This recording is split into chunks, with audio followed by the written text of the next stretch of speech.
ఎక్కడ చూసిన అక్రమ సంబంధాలు చాలామంది కాపురాల్లో తీరని వేదనని మిగులుస్తూనే ఉన్నాయి. తమిళనాడులోని మదురై జిల్లా తుంబపట్టికి చెందిన సెల్వం, రాఘవి వీరిద్దరు దంపతులు. వీరికిద్దరు పిల్లలు కూడా ఉన్నారు. సెల్వం 3 ఏళ్ల క్రితమే అనారోగ్యంతో మృతి చెందాడు. దీంతో రాఘవి పుట్టపట్టిలోని తన పుట్టింట్లో ఉంటుంది. ఈ క్రమంలో అదే గ్రామానికి చెందిన మహారాజన్ కుమారుడు సతీష్ కుమార్తో ఆమెకు వివాహేతర సంబంధం ఏర్పడింది. దీంతో వీరిద్దరూ ఎవరికి తెలియకుండా మరో ఊరిలో కలిసి ఉంటున్నారు.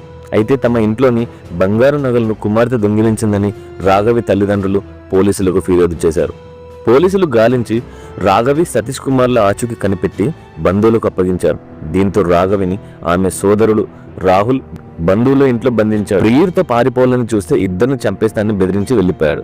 దీంతో పుట్టింటి వాళ్ళు తనను బంధించారని, ఎలాగైనా వచ్చి తనను తీసుకెళ్లాలని రాఘవి ప్రియుడికి ఫోన్ చేసింది. దీంతో సతీష్ కుమార్ శనివారం రాత్రి ప్రేయసి ఇంటికి వెళ్లి ఆమెను తీసుకుని నేరుగా పోలీస్ స్టేషన్కి వెళ్ళాడు.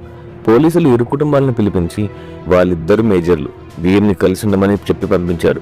అదే రోజు రాత్రి బైక్పై చెన్నైకి వెళ్తుండగా రాఘవి సోదరుడు రాహుల్ తన స్నేహితులతో కలిసి కారులో వారిని ఇద్దరిని వెంబడించాడు. అయ్యప్పటి వద్ద బైక్ను కారుతో ఢీకొట్టడంతో ఇద్దరు కింద పడ్డాడు. తర్వాత సతీష్ కుమార్పై దాడి చేయడంతో అక్కడికక్కడే చనిపోయాడు.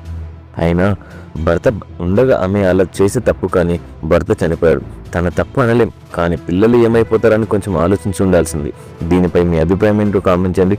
అలాగే నా ఛానల్ని సబ్స్క్రైబ్ చేసుకోండి.